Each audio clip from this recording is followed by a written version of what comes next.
ఇలా పాండురంగ గారి కుటుంబాన్ని పరామర్శించడానికి ఇక్కడికి వస్తే వాళ్ళ భార్యను అడిగిన నేను, అమ్మ మీకు రుణమాఫీ అయిందా అని అడిగిన.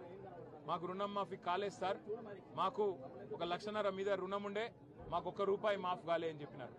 రైతు బంధు పడ్డదా అని అడిగిన, పడలే. అట్లాగే మరి మీకు ఇంకేమైనా సాయం జరిగిందా ప్రభుత్వం నుంచి అంటే, సాయం ఎక్కడి సార్, ఆఖరికి విషయం దాకా అక్కడ పడిపోయి ఉంటే పట్టించుకున్నోడు లేడు, అధికారులకు ఫోన్ చేస్తే అధికారులు రారు, హాస్పిటల్లోనికి ఫోన్ చేస్తే హాస్పిటల్లో రాడు, మా నాయన అక్కడే మరి తనలాడి అక్కడే చచ్చిపోయే పరిస్థితి వచ్చింది, ఆ జొన్న కుప్పల మీద కూలిపోయిండు, ఇంకా జొన్న కుప్పలు అక్కడనే ఉన్నాయి సార్, కావాలంటే మీరు పోయి చూడొచ్చు అని ఆ పిల్లలు చెప్తుంటే మేము ఇక్కడికి వచ్చిన ప్రతి ఒక్కరం కళ్ళల్లో నీళ్లు పెట్టుకునే పరిస్థితి. ఇలా ఈ పరిస్థితి కేవలం పాండురంగ గారిది ఒక్కరిదే కాదు, రాష్ట్రంలో ఉన్న ప్రతి రైతు పరిస్థితి ఇంతే. 60 రోజులు 40 రోజులు ఆయన ఏ రకమైన రైతున్న కావచ్చు, వడ్లు పండించే రైతు కావచ్చు, జొన్నలు పండించే రైతు కావచ్చు, పత్తి రైతు కావచ్చు, ఇవాళ ప్రభుత్వం తీసుకుంటున్న ఈ వ్యవసాయ వ్యతిరేక విధానాల వల్ల చిత్తైపోయిన పరిస్థితి, మరి అప్పుల పాలైపోయి చివరికి ఆత్మహత్యల పాలయ్యే దుస్థితి మళ్ళీ ఒకసారి వచ్చింది. ఇవాళ మేమందరం కూడా ఒక శాసనసభ్యుల బృందంగా ఇక్కడికి వచ్చినాం.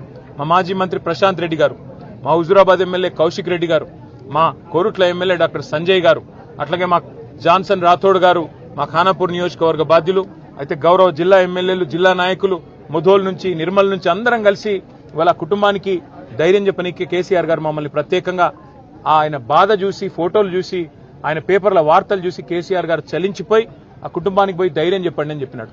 ఏం చెప్పాలి సార్ ధైర్యం మరి అన్న అంటే ఆయన ఒకటే చెప్పినాడు, 2 ఏళ్ళు దయచేసి ధైర్యంగా బతకండి, 2 ఏళ్లలో మళ్ళీ తిరిగి కేసీఆర్ వస్తాడు, మళ్ళా మిమ్మల్ని ఒక్కొక్కరిని కళ్ళలో పెట్టుకుని ధైర్యంగా ఉండండి, ధైర్యం కోల్పోకండి, ఆత్మహత్యలకు పాల్పడి కుటుంబాలను అనాథలు చేయకండి. రాష్ట్ర ప్రభుత్వం ఖచ్చితంగా చనిపోయిన ప్రతి రైతు కుటుంబానికి పాండురంగ గారి కుటుంబంతో సహా 25 లక్షల రూపాయలు ఖచ్చితంగా ఇవ్వాలి, ఇచ్చి వాళ్ళని ఆదుకోవాలి. చదువుకునే పిల్లలుంటే అవసరమైతే వాళ్ళకి ప్రత్యేకంగా ఉద్యోగం ఇవ్వాలి. ఎందుకంటే నువ్వు ధాన్యం కొనక, నువ్వు లంచం సిస్టమ్ పెట్టి, క్వింటాల్కి ₹50 పెట్టి, లారీలో ఎక్కించేందుకు లంచం, దించేందుకు లంచం, ఆఖరికి సంచులు ఇయ్యవు, బార్దాని ఇయ్యవు, సుతిలు ఇయ్యవు, ఏది ఇయ్యవు, ఇవాళ ఆఖరికి మంచిలు లేవు ఎండాకాలంలో మార్కెట్ యార్డ్లలో. ఇటువంటి గోసబుచ్చుకొని ఇవాళ నువ్వు రైతుల ప్రాణాలు తీసుకుంటే అవి ఖచ్చితంగా ప్రభుత్వం చేయించిన హత్యలే, నువ్వు చేయించిన హత్యలే రేవంత్ రెడ్డి.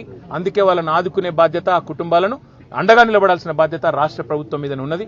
25 లక్షల రూపాయలు ఒక్కొక్క కుటుంబానికి ఇచ్చి తీరాలే, ఇవ్వకపోతే వదిలిపెట్టం. అన్ని రకాల పంటలు రికార్డ్ స్థాయిలో కొనుగోలు చేశాము, బీఆర్ఎస్ వాళ్ళు రైతులను రెచ్చగొట్టే విధానాలు అవలంబిస్తున్నారు కాంగ్రెస్ నేతలు అంటున్నారు. మరి నిజంగానే రికార్డు స్థాయిలో కొంటే పాండురంగ ఎందుకు చచ్చిపోయింది? నిజంగానే రికార్డులు నువ్వు బద్దలు కొడితే ఎందుకు చచ్చిపోయింది పాండురంగ? ఆయనకి ఇంకా వేరే ఏమన్నా ఉండేనా? ఎవరికైనా చచ్చిపోవాలని ఉంటుందా మనిషికి? పిల్లలు బంగారం వస్తుంటే పిల్లలు ఉన్నారు, బంగారం వస్తుంటే కుటుంబం ఉంది, వదిలిపెట్టి చచ్చిపోవాలన్న ఆలోచన మనుషులకు కొత్తగానే వస్తుందా? ఎంత బేవకూఫ్ మాటలంటే, ఎంత చిల్లర మాటలంటే. ఇప్పుడు పాండురంగ గారు ఏ జొన్న కుప్ప మీద అయితే చచ్చిపోయిండో ఆ కుప్ప అట్లే ఉంది, కావాలంటే మీరు పోయి చూడొచ్చు, ఆ కుప్ప అట్లే ఉంది, రికార్డు స్థాయి. నేను ఇంకొక మాట అడుగుతున్నా, 2020-21లోనే ఆ రోజు కరోనా ఉంటే కూడా 8500 కొనుగోలు కేంద్రాలు పెట్టి ధాన్యం కొన్నాం. 92 లక్షల మెట్రిక్ టన్నులు ఆ రోజు 2022 సంవత్సరంలో 92 లక్షల మెట్రిక్ టన్నుల ధాన్యం కొన్నాం. నా ప్రార్థన మీతో ఏంటంటే, ప్రభుత్వం చెప్పే బేకూఫ్ మాటలు ఇవాళ రైతులను అడగండి, నేను చెప్పుడు ఎందుకు? మీరు మార్కెట్ యార్డ్ కాడ పోయి ఒక మైక్ పెట్టండి, మీరు చెప్తారు కదా, కొంటుండ్రా లేదా తెలిసిపోతుంది కదా, జోక్తుండ్రా లేదా తెలుస్తుంది కదా. కాబట్టి దయచేసి పత్రికా మిత్రులతో కూడా నా ప్రార్థన, మేము చెప్పేది వినండి, వాళ్ళు చెప్పేది వినండి, కానీ రైతుల పక్షాన్ని నిలబడి. Thank you.